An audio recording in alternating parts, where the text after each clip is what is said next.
Hello class, good day. So, pleasant greetings to everyone. So, today in this video lecture, I'm going to discuss the miscellaneous provision. Okay, so let's begin our lesson. So, first, let's discuss the section 1, the provincial city appraisal committees. So, the creation of an appraisal committee in a province and city is authorized by Executive Order number 132. This is dated December 22 in 1987 and amended. So the Provincial City Appraisal Committee is generally tasked with determining the market value of real estate to be acquired by the government for public use. And according to Article 3 in Section 9 of the 1987 Constitution, private property shall not be taken for public use without just compensation.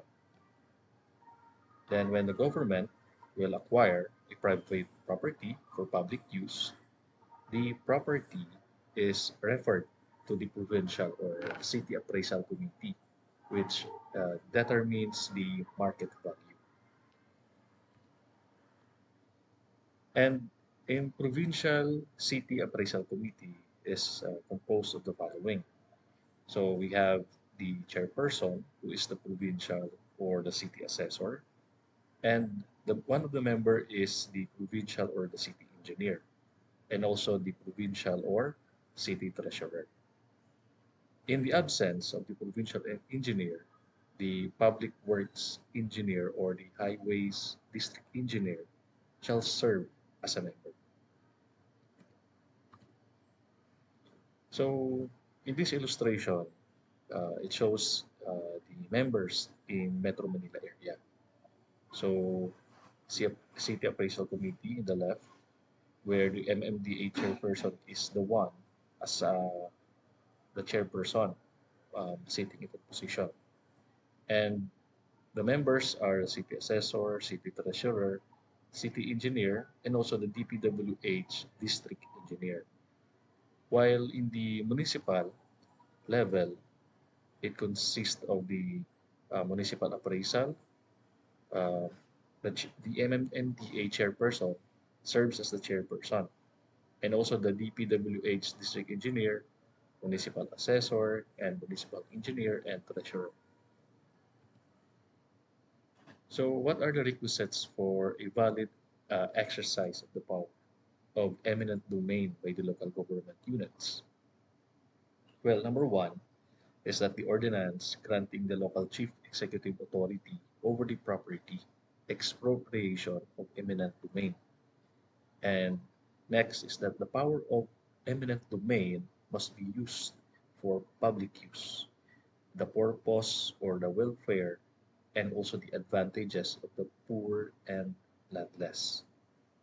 And also, there will be a just compensation to be paid, and also a valid and binding offer to purchase the property must have previously been made to the owner. However, the offer was not accepted in this case, no, in 1983. So, among other things, in the public use purpose or the welfare, so there are things that we need to be considered in terms of the public use for the also the welfare and the purpose. Well, number one consideration is that housing is subsidized by the government, and also next is that the buildings or extending roads, the streets, the sidewalks, uh, viaducts, bridges, ferries, and other levees, piers, or wharves, and also the construction or the renovation of government owned and operated public buildings, the buildings for public use, such as the nurseries, health centers, or hospitals, the buildings for research, breeding or development of or animal dispersal centers, and also the construction of parks, playgrounds, and our plazas. and also the public market place establishment and building artesian wells or water supply systems, and also the establishment of cemeteries or crematoria, installation of drainage, cesspool or sewerage systems, construction of, or irrigation canals or dams, establishment of nurseries, health centers or hospitals, and abattoir construction, and as well the construction of animal research, breeding, and dispersal facilities. So, what are the modes of acquisition of real property? So, first is the acquisition by what we call negotiated sale. So, as a first step, the government, the implementing agency, instrumentally concerned shall negotiate the purchase of the land that will be required for the project with the owner of the said land, including improvements. And prior to the negotiation, the Department of Finance and provincial or city assessors shall provide a full assistance and coordination with the personnel of the concerned government implementing agency in the valuation of the current market value that is being declared by the owner or administrator of the land or such current market value as determined by the assessor, whichever is lower.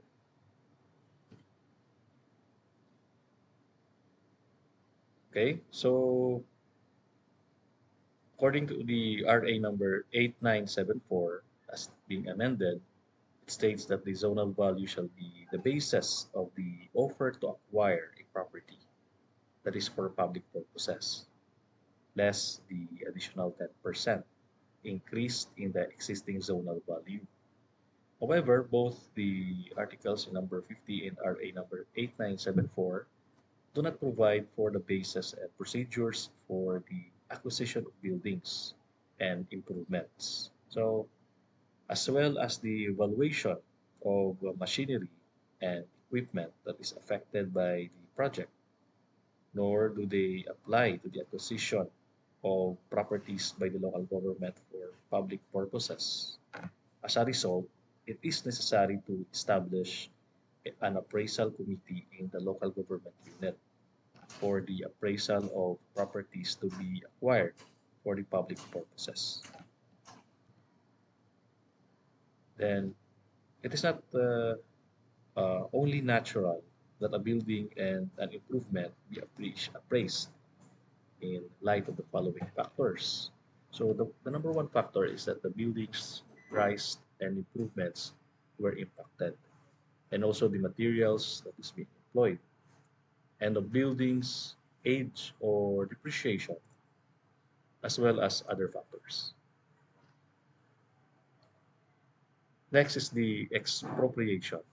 So if the negotiation fails to acquire a private property for public use for the purpose or for the welfare by purchase, the LGU may expropriate the said property to a sanggunian resolution authorizing its chief executive to initiate expropriation proceedings. So the local chief executive shall request the provincial or the city or municipal attorney. In his absence, the provincial or city prosecutor, they will file an expropriation proceedings in the appropriate court in accordance with the rules of court and other applicable laws. So the LGU may take immediate possession of the property after filing expropriation proceedings and depositing at least 15% of the fair market value of the property that is based on the current tax declaration of the property to be expropriated with proper court. And also the LGU may take immediate possession after filing expropriation proceedings and depositing at least 15% of the fair market value of the property based on the current tax declaration of the property to be expropriated with the proper court. Wait. Then to facilitate the immediate judicial determination of just compensation during the expropriation, proceedings, and the expropriating agency or its duly authorized assessor must consider, among other things, the well-established factors and following relevant standards in appraising the market value of the private property subject to expropriation. So these are the following. So the classification and application of the property, the cost of development to improve the land, and also the owner's declared value, and also the current selling price of comparable land in the area. So these are things are being what we call this considered relevant to the standard in appraising,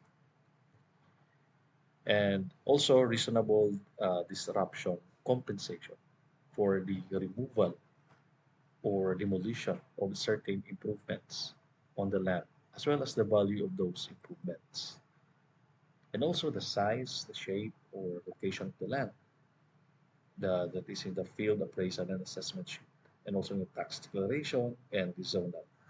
So the price of the land as evidence by ocular findings, oral and documentary evidence, and such facts and events as to enable affected property owners to have a sufficient fund to acquire a similarly located lands of approximately the same areas are those acquired from them by the government and thus rehabilitate themselves as soon as possible.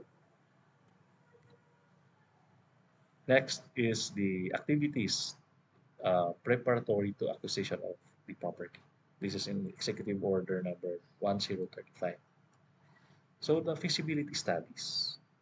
So all the major projects must undergo a feasibility studies, which must include, in addition to the usual technical, economic, and operational aspects, the project's social, political, and also the cultural, as well as the environmental impact. So this is very important that they must have a feasibility studies.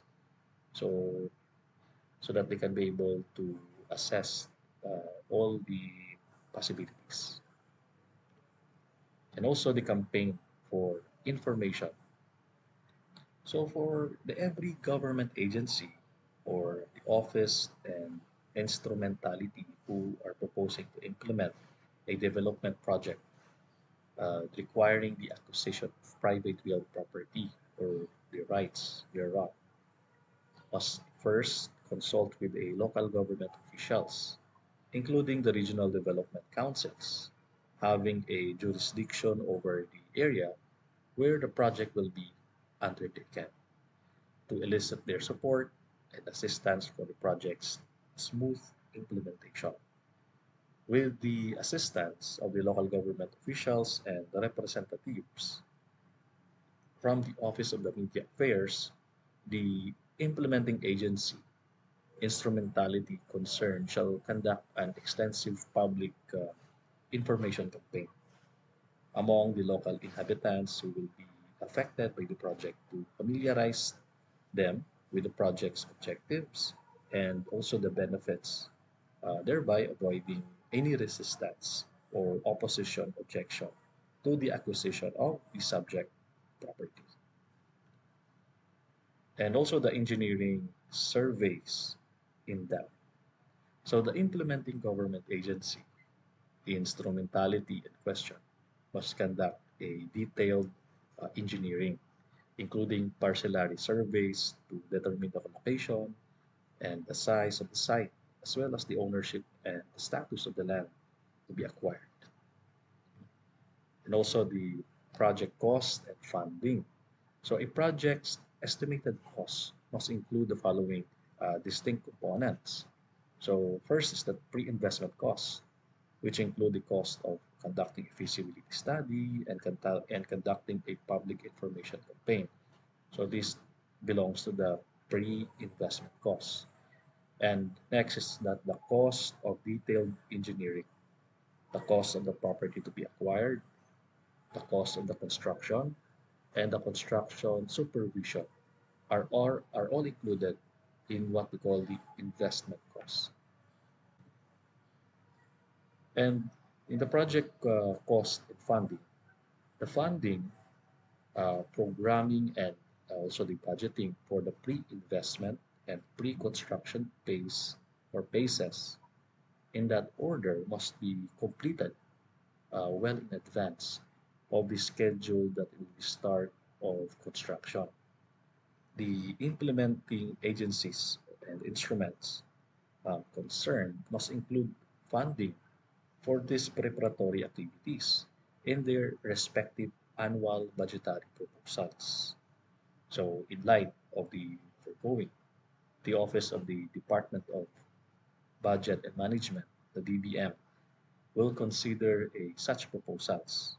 So, in the case of infrastructure departments, the necessary outlays for each phase of pre-implementation activities must be made a separate component of the annual infrastructure program, which must be released by the DBM on time. Okay, so the procedures to be followed in the acquisition of private property for public use. This is in the Rule 6, the eminent domain, rules and regulations implementing the Local Government Code of 1991. Okay, so when acquiring a private property for the public use or purpose, the LGU must first determine the suitability of the property to be acquired for the intent of the use. Then they will proceed to obtain the necessary location of clearance and other requirements that will be imposed by existing laws, the rules, regulations, and from the proper authorities. So the offer to purchase the private property for public use or the benefit must be in writing. It must be specified the property that are being determined and the reasons for the acquisition and the price that is offered. If the owner or owners accept the entire offer, a contract of sale will be executed and the payment will be made immediately.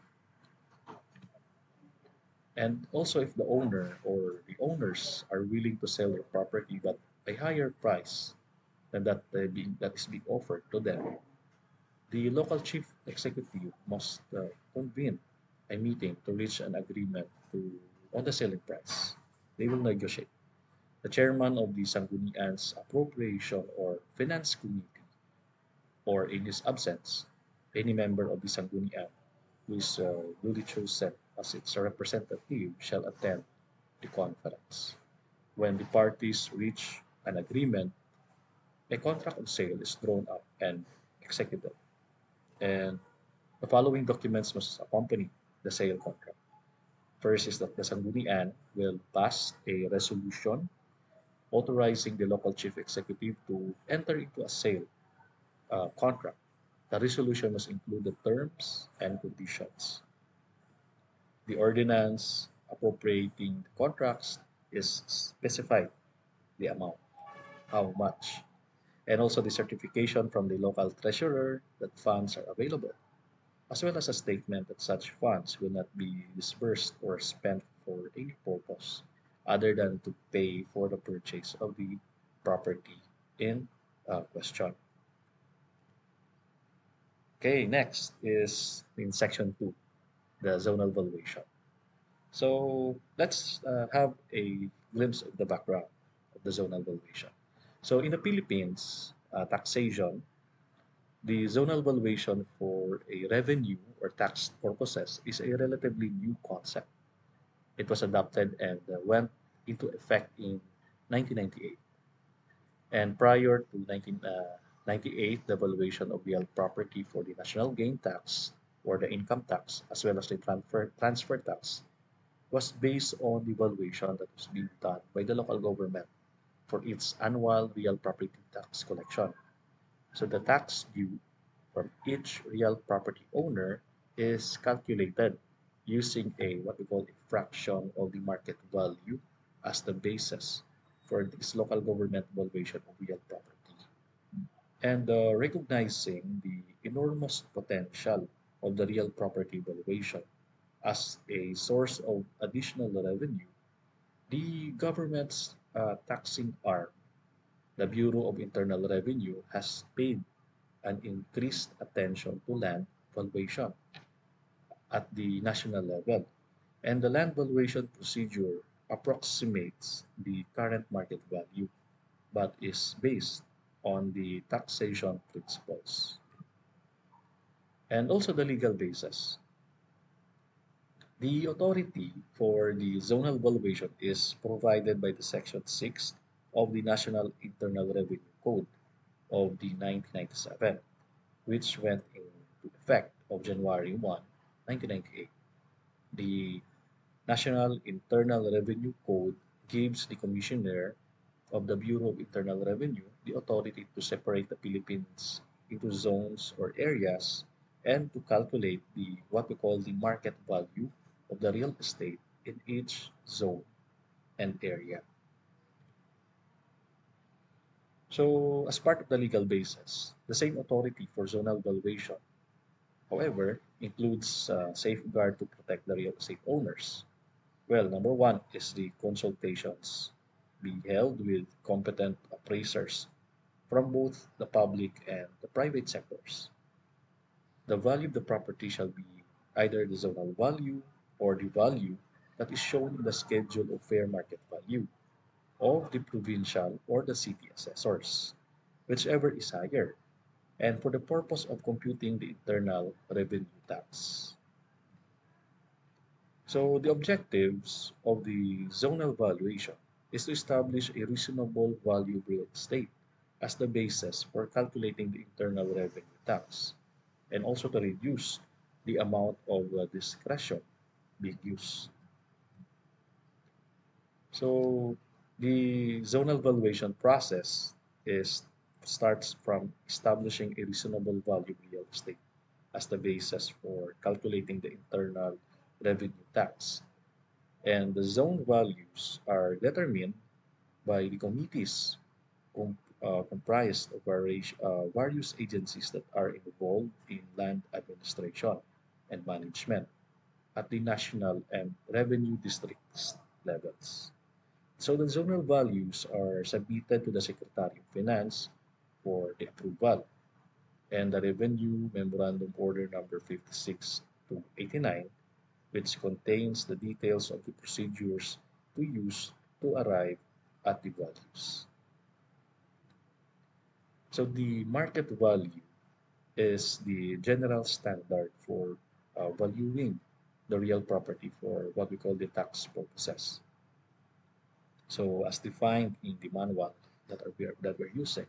So the zonal value is a value that being established by the government for internal revenue tax purposes that is based on the diverse valuation procedures that are adopted by the committees or recommending body.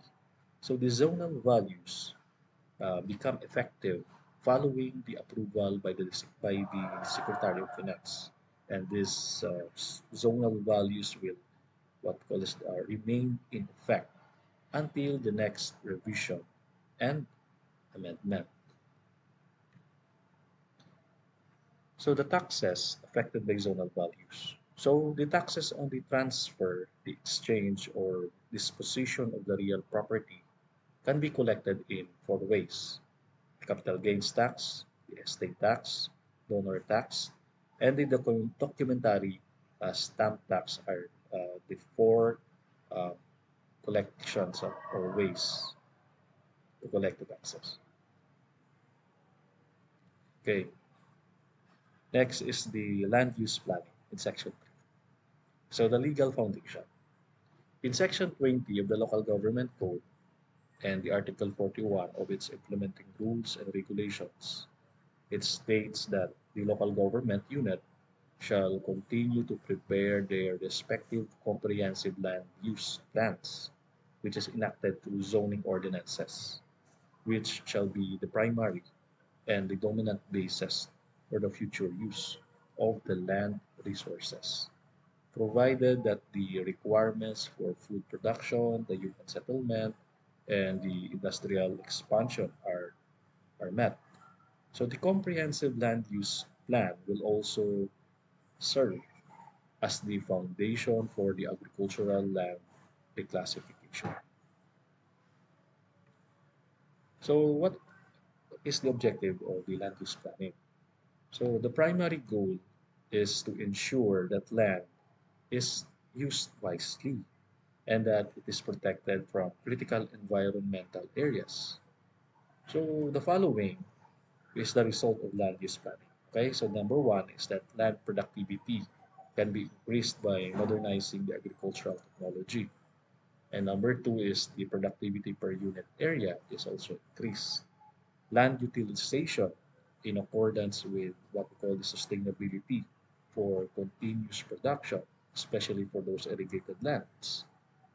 Critical environmental areas and watershed must be protected, preserved, and rehabilitated, and it will be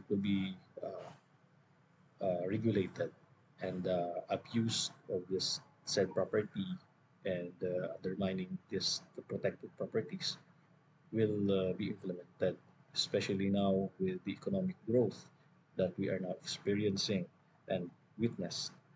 If there will be no regulations, these protected areas might be fall into multiple abuse of authority, similar to what happened in Boracay. So years of without any regulations, uh, according to the articles that I've read, it's almost 99% is or did not follow these all of the 99% of the facilities way back in time of President Duterte are not following the, the law or not complying according to the laws that are being prescribed. And only 1% are those who are complying. So you can see how these things are being abused if there is no proper authority that is being implemented. And these critical environment areas must be protected and preventing population pressure on protected areas and control the conversion of prime agricultural land to urban development. So this one is a very no, no, nowadays the conversion of prime agricultural land, especially for the purpose of urban development, is a very hot topic nowadays. Since subdivisions are like mushrooms that are sprouting out, and without proper regulation, our prime agricultural lands, our food basket might get converted, and we will lose our agricultural potential. And in that case, our food basket are at risk.